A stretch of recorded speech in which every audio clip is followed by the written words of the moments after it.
Hello and welcome back to Shakesyear. We are working on Edmund Ironside, and we get to hear from Edricus again today in Act 3, Scene 5. So Act 3, Scene 5, we're hanging out with Canutus and his side of things, the Danes, and Canutus is furious that he's losing this war. Everywhere he goes, Edmund follows him and wins, and he retreats, and Edmund follows him and he retreats.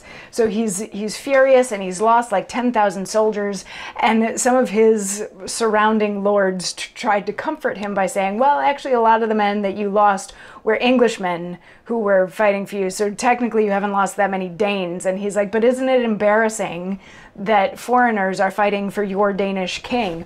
And Edricus stepped in yesterday and he was like, you know, it's not all lost. We can still win this thing. Let's, you know, keep peace about stuff. And at the end of yesterday's monologue, he pulls Canutus aside and is like, you know, let's just chat for a minute. So while they're chatting, we learn that Southampton and Uskatolf are maybe losing confidence in Canutus. They're like, yeah, his dad was much better equipped for this sort of thing than he is. But then Canutus and Edricus come back, and Canutus is like, yeah, that you know, those are wise words. And Edricus says, praise the event, my lord. The end is all. In the meantime, I'll go right to Ironside, craving forgiveness, and insinuate his yielding favor. He is pitiful, and I am rare in moving passion. I know the prince will quickly credit me and put affiance in my smooth pretense. But whatsoever he doth or minds to do, you shall be sure to have intelligence.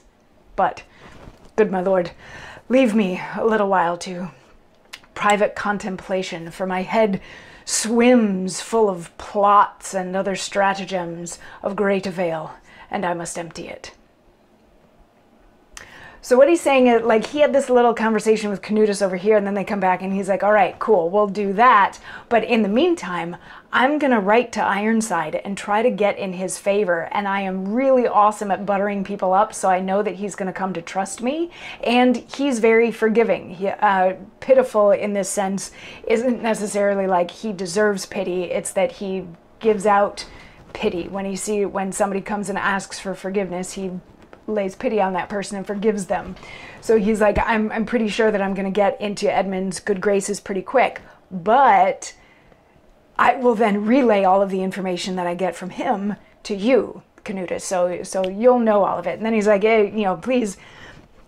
He sort of does a can I have the room bit, right? He's like, you know, I have all these ideas, I have all these things swimming around in my mind, and I need to contemplate, I need to write some of them down. So everybody leaves and he calls for Stitch, and Stitch comes in and there's some back and forth, and he sends Stitch off to get him some writing implements. And while Stitch is gone, he has a little snippet where he talks about himself and the station that he's in, and he's sort of an all or nothing type person. He's one of those people that this could work really well and he becomes a king, or he could get killed for it. But he's like, this is who I am, this is what I gotta do, I'm all in, I gotta take this chance in writing to Edmund.